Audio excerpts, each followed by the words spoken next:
su ma jub man à mon avis ça n'entache en aucune façon l'indépendance de la magistrature.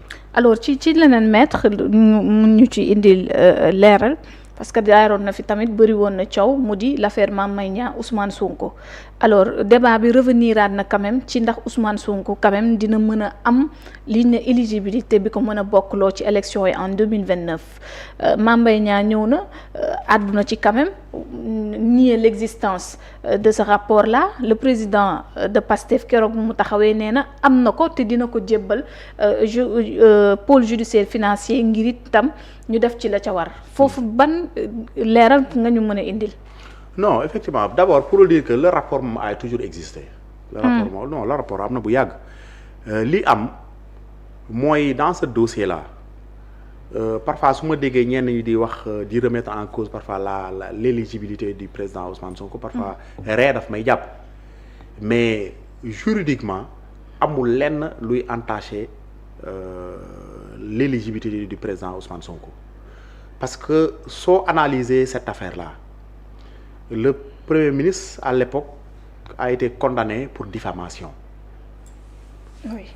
ñu condamné en première instance 2 mois ñu dem en appel ñu corsé la peine yóbbu ko 6 mois léegi sur la base de cette sanction pénale là il perd d'office son éligibilité mu def un pourvoi en cassation bu mu defee un pourvoi en cassation juge bi la cour suprême cassé partiellement l'arrêt daf ko cassé partiellement bi mu ko cassé partiellement ni l'infraction d'abus de diffamation est une infraction politique. Donc la contrainte par corps ordonnée par la cour d'appel doit être écartée loolu rek la juge bi loolu la si dindi. D'accord. Parce que cour d'appel dafa ordonner la contrainte par corps parce que soo fàttale ko le président Ousmane Sonko a été condamné à payer à Mame Mbaye Niang la somme de 200 millions à titre de dommages et intérêts. Oui. Pour cause à titre de 200 millions. 200 millions voilà oui. À titre de dommages et intérêts. Léegi. loolu bi mu amee. ñoom ñu demander la contrainte par corps contrainte par corps ñoom lu ñu ci jublu woon ñëw nangu këram en réalité loolu moo doon objectif final bi. su fayul ñu dem def une exécution forcée jël këram nangu ko ñoom c'est ça leur objectif. En réalité ñoom ils étaient animés par l'intention de l'humilier toroxal ko loolu nañu bëggoon mais yàlla su la ngembee tëye la kenn mënu loola dara. loolu bu mu amee ñu dem devant la cour suprême cassé partiellement l'arrêt ni effectivement. Cour d'appel amul droit de ordonner la contrainte par corps parce que l'infraction la diffamation est une infraction politique ñu dawal tuuti Macky Sall dàq élection yi ba pare dugal la loi d'amnistie bi mu ñëwee à son article 1er dafa wax les faits qui sont concernés par la loi d'amnistie mu ni toutes les infractions relatives à des déclarations mi ngi noonu Ousmane Sonko qu'est-ce qu'il a fait il a fait une déclaration. Des déclarations voilà oui. léegi déclaration boobu dafa bokk ci loi d'amnistie bi. maanaam loi d'amnistie bi effacé na. loolu noonu effacé na ko bu yàgg. donc premier Ousmane le président Ousmane Sonko amul lenn luy gàllankoor son éligibilité. fi mu ne nii te li la koy wan. mooy élection législative yi passé justement foofu le conseil constitutionnel n'a pas invalidé la liste. fekkoon sa candidature ou bien fekkoon il était inéligible. Le conseil constitutionnel aurait déclaré inéligible sa candidature oui. Et même aurait écarté même la liste titulaire comme ni mu ko defee woon mu nekkoon une première historique soo c'était les élections de 2022 dañoo écarté woon la liste titulaire oui dañ ko écarté woon parce que dafa amoon des problèmes sur des noms mais cette fois-ci on parle d'inéligibilité conseil constitutionnel jël dossier bu nekk mu analyser ko xool xam ni le premier ministre est éligible donc foofu pour man amatul problème. kon débat bi mën nañu wax ni. non c'est un débat qui n'a pas sa raison d'être ña nga xam ni aussi dañoo bëgg saltel débat bi wala ñu bëgg apporter de la confusion ñooy taxaw di ko wax mais le premier ministre il est éligible. alors bu indiwee rapport bi tamit nee nañ révision mën naa am. ah bien sûr la révision peut avoir lieu. pourtant am nañu seen xel màcc ne jàpp ñu ne mën naa war naa. xam nga révision si lu muy amee mooy la survenance d'un fait nouveau. Qui remet en cause les faits ou bien les déclarations sur lesquelles s'est appuyé le juge pour prendre sa décision loolu la. léegi loolu soo amee parce que le rapport am na gars yi dañ ko doon weddi am na mais rapport bi suñ ko dugalee daañu xam ni effectivement lu mu tudd sax daañu xam ni effectivement le premier Ousmane lu mu doon wax dëgg la mais rapport bi mu amee yàgg na. ba ca àtte ba boobu rapport baa ngeen woon. non rapport mi nga mais xam yow ci avocat yi nga bokkoon. non rapport amoon na mais soo ko génnee dañ lay topp pour recel de document administratif da lay topp. ndax ni ngi dégg Mame Mbaye Niang mu ne ba mu taxawee ak Ousmane Sonko. mais bien sûr moo tax su ma déggee ñenn ñi yorul woon rapport bi su ma déggee parfois ma dégg ñenn yi naan xaw ma lan Amina dafa wax ni amul benn enquête. mais le rapport existait. le rapport a toujours existé. D'ailleurs Mame Mbaye Niang moom si boppam. oui moom si boppam il a reconnu le rapport dans l'une de ses sorties. moom si boppam reconnaître mais nee na rapport bi mu taxawee di xaar Ousmane Sonko boobu rapport bi. mais moom xam na ne ce rapport là ne pouvait pas être versé parce que c'est un rapport de l'IGF. c'est un rapport confidentiel estampillé confidentiel. donc moom xamoon na ne rapport boobu on ne pouvait pas le verser dans le dossier. man mii sax avocat su mu ko versé dossier dañ may topp c'est ça. donc mi ngi noonu donc au nom de cela donc on ne pouvait pas produire le rapport mais ñoom ils savaient que le rapport am na. donc yéen vous. nga bokkoon ci avocat Ousmane Sonko yi sa gis-gis moo di dañu war a dem pour leeral mbir yi à travers dossier bii ngeen fas yéene tegaat ci table. mais loolu c'est la personne concernée qui doit le décider. parce que wax na ko la personne concernée mooy le premier ministre su ko bëggee y a aucun souci mën na loolu mën na nekk. su ko bëggee loolu mën na nekk su ko bëggee effectivement parce que aussi moom aussi dafa bëgg a laver son honneur voilà donc c'est en bon droit. Et puis il est bien fondé moralement quand même à demander la réouverture de ce procès-là.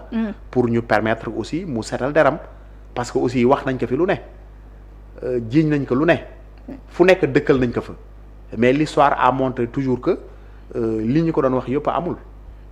parce que ñi fi nekkoon ñoo yoroon nguur yor pouvoir yor alal ji yor lépp yaakaar ni dara tëwu leen li ma sama benn grand doon wax toujours rek gis nga mu ni pouvoir soo ko yoree da nga yaakaar ni dara tëwu la. alors que aka bare lu la të. mais malheureusement pouvoir impression boobu la lay jox ni impression yow ku nekk sa kanam nga écraser ko mais am na ñoo xam ne kenn mënu leen écraser li la ngay wan mooy le premier ministre Ousmane Sonko taxaw na jàmmaar la ñoom mais malheureusement pour les lu mu tudd sax pour lancer leen des pics ñoom malheureusement amuñu sa courage là. que le premier ministre avait moom bi fi Macky Sall nekkee avec son régime. di buum di def lu ko neex Ousmane Sonko dafa taxaw jàkkaarloog moom sans moyen sans arme sans rien xeex ak moom ba tongal ko mu jóge ci réew mi mais ñoom ñi tey ñoom dañoo daara ñoom ñëpp ñu pëkk seen ay bagages dem seen yoon loolu c'est pas du courage. Mame Mbaye Niang nee na dina constituer wu partie civile ak ki nga xamante ni mooy Pape Malick Ndour ndax rapport boobu ñuy tudd ñàkk ñëwam te mi ngi wax sax Cour des comptes la ñuy tudd mais du rapport bi nga xamante ni moom la ñuy wax ci IGF pour porter plainte contre le premier ministre. mais xam nga ñooñu wax dëgg yàlla aji men dama la respecté beaucoup rek mais ñooñu vraiment jaruñoo soo déglu. xam nga nit ku ñuy déglu mooy nit da ngay am courage de tes convictions man loolu laa gëm. gis nga nit moom su taxawoon dëggal ba mu jël avion ñëw mais Karim Wade suivre nga l'épisode de Karim Wade amoon na fi problème mais dañ ko convoqué mu jël avion ñëw Sénégal pourtant il savait que su ñëwee dañ koy tëj mais dawul dafa taxaw le premier ministre aussi musul xalaat génn Sénégal bu mu feebaree sax am na ñu ko doon proposé ñu évacuer la France dem mun leen mukk Sénégal fii lay toog mooy yaa ngi fàttaliku buñ ko kiiwee buñ ko kii gazé ba mu entré fii Sami ay jours mais ñoo ngi ko doon proposé pour mu dem bitim réew mais dafa mukk fii lay toog xeex parce que xam ne ni su demee bitim réew dootul dugg biir Sénégal gars yi dootuñu nag mu dugg fi non su génnoon Mauritanie bii rek su fa demoon gars yi dootuñu nag mu dugg biir Sénégal donc pour vous dire que nit da ngay am le courage xaw a affronter tes convictions donc moo tax ces gens là honnêtement je les respecte trop mais mënuma leen déglu parce que il manque de courage soo toogee bitim réew di wax lu la neex comme seen président Macky Sall toog bitim réew di wax lu ko neex mais li muy wax na ñëw Sénégal fii wax ko c'est ça le courage politique. donc plainte yi ñuy wax yëpp jàpp nga ni moom. non yooyu ay waxi kese la rek. c'est ça ay waxi kese la rek. alors maître lu ñu tolloon ci waxtu jeex na kontaan nañ bu baax ñi nga ñëwee wuy suñu invitation nga indil ñu ay réponses yu ñu kontaan lool. d'accord merci Adji Mbène merci beaucoup donc man aussi kontaan naa si ñëw. waxtaan ak yéen. li jëm ci actualité bi. di wax rek. que effectivement nous traversons une situation. très difficile il faut le dire man je vous dis tu sais que le jour même où ñu publier cette note là man ce jour là je vais pas dormir. je vais pas dormir tellement affaire bi ça m'a posé beaucoup de ça m'a affecté ça affecte tout le monde tous les Sénégalais te du man koo wax nelawul mu ne la man aussi nelawuma donc les sonal donc loolu day wane xam nga lan lay wane Sénégalais yi il s'attache au projet. moo tax ma jàpp ne tey jii suñu demoon élection tey le président su convoqué le corps électoral ñu dem élection. Pastef va gagner au minimum plus de 60% des élections. et ses alliés plus de au minimum je dis est-ce que duñu def razzia dem ba ay 80 wala 90% pour vous dire que Sénégal yi nu ñu bëggee projet bi ak nu ñu gëmee ce tandem là constitué par le président de la République et son premier ministre. Donc dañ lay liggéey parce que dañoo xam ne ñii sëy nañ na rafet na te am nañu volonté liggéey te ñoo ngi liggéey malgré la situation extrêmement difficile. Donc Sénégal yi xam nañu situation bi difficile na mais lu nekk dañ leen muñal lépp xam ne ñii incha allah suñu yàggee si réew mi rek Sénégal dina changer. Loolu rek moo am solo parce que réew c'est des rêves il faut vendre aux gens des rêves et de l'espoir. Adduna bi yëpp la tous les grands hommes li ñu leen ràññee mooy leur vision. Dans le long terme. D'ailleurs le président Ousmane Sonko loolu la doon wax nañu bàyyi des politiques d'urgence logique d'urgence boobu dañ ko war a rompre nekk sur les logiques à